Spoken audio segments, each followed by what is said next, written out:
there, welcome back to the channel. It's been a little while since we talked last. We've been pretty busy here at the office, end of the year, the resurgence of the pandemic.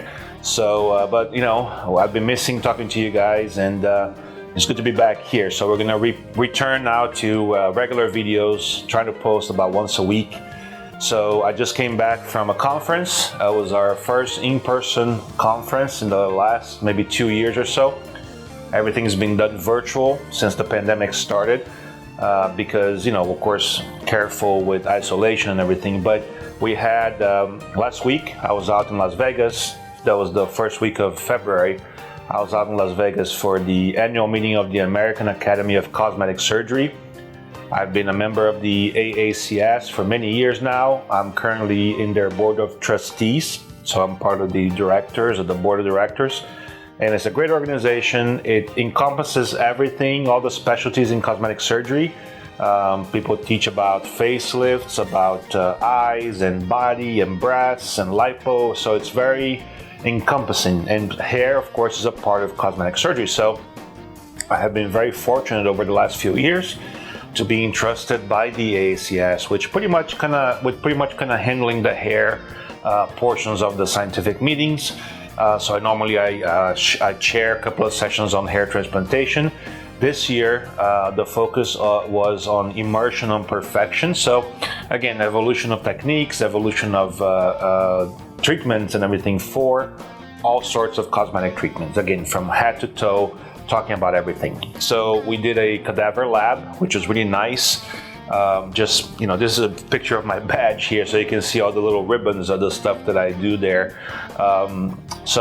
Pretty busy conference. It was about 3 days long. We had, before the initial conference, we had the cadaver lab, which is a great experience. I was there with, and these people, the faculty, are the most well-known and the best cosmetic surgeons in the US and also in the world. We have members from all over the world in the AACS.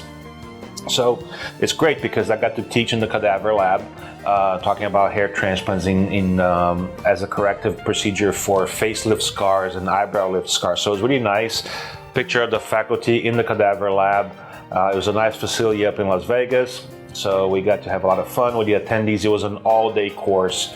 So I could actually refresh my knowledge on facelifts and eyebrows. This year, the cadaver lab was focused on facial surgeries.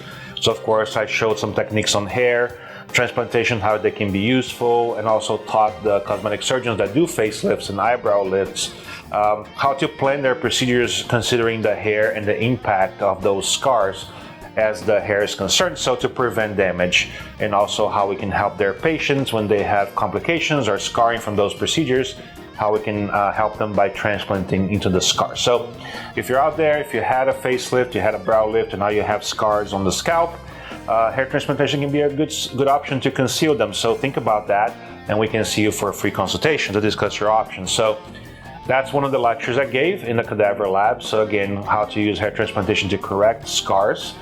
The other one that I did, which is a session in hair transplantation and skin rejuvenation that I chaired, was about complications. So again, as I mentioned before in some of the videos that in the channel, we are seeing a little increase in the complications in hair transplantation because there's many more physicians now and coming into the field.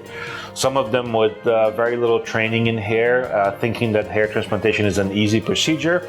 It's nothing like that. So, I wanted to educate the cosmetic surgeons that were in the audience, that were perhaps thinking about adding hair transplantation to their treatment menu, what they need to do to get trained adequately, and how to prevent some of these complications. I think that none of us professionals, including physicians, we don't want to hurt the patients, I think that's a basic principle, right? That we want the best for the patient. So I don't think people are doing it intentionally. The thing is, when you don't know things, you just don't know what you don't know, right? So you go into a specialty thinking it's easy because either you were pitched that way by somebody or whatever, and then you start having complications. You find out the hard way that you didn't know enough to get good results. So, again, this is to approach people out there and offer them resources. I train a lot of doctors over the years, I still do, and so it's a big part of me to educate these guys on what we do so that we can all perform hair transplant surgery at a high level and keep patients happy. So that's it. I mean, it was a 3 or 4 day conference, very nice, very busy. I came back and started right away with surgeries again. So another reason for me to go to these conferences, you may ask, well, why do you go to a conference that's not focused in hair, right? We do have conferences that are focused in hair, and my phone is ringing right now, so it just went away. We do have conferences that are focused in hair only, and I attend to those too. I lecture in those, and usually the International Society of Hair Restoration Surgery is the one that puts us together. I also go to workshops focused on hair to teach and learn. But the cosmetic surgery is nice because not only I get to teach them while we're doing hair, and a lot of times people don't know, right? But also I get to learn more about it. So, the cadaver lab is great because, again, we focused on the facial surgeries, facelifts, brow lifts, eye surgery. I don't do these procedures. I'm not going to start doing them now, but I'm a surgeon, so I'm curious. I love techniques. I love to work with my hands and kind of learn more. And I think that the more I know, the more I can talk to you about things, right? A lot of times I have patients that come in for a hair transplant, and they are at that age where they need to be considering a facelift or an eyebrow lift to get their appearance younger. And if I know more about those procedures, even though I don't perform them, if I know about them, I can tell them about that.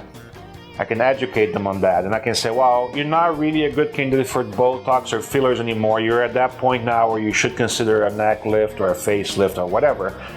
Not only that, but having these contacts with these guys that are like the best in the field, I actually can refer patients to them, and I know them on a personal level, so I can make a phone call, say, hey, I have this patient, I want to refer them to you. And I know they're going to take great care of the patients because of our relationship, personal relationship, and also because they're great professionals and great at what they do. So there's many advantages to me attending these meetings. Of course, I'm away from the office, so it's time that we lose here in a way. But conferences are great. It keeps me recycled. It keeps my knowledge base up to date. I get to learn by teaching people, and that's the best way, I think, to learn. So anyway, just want to give you an update. I'll be doing these videos as soon as we have more conferences. I have a couple more going throughout the year, and so I'll be posting more. So for right now, I'll sign off, and if you like the channel, if you haven't subscribed yet, please do now. Don't forget, we appreciate that. Like the video so that we can put this in front of more people, and I will see you next time. Take care, and thanks for your attention. See ya.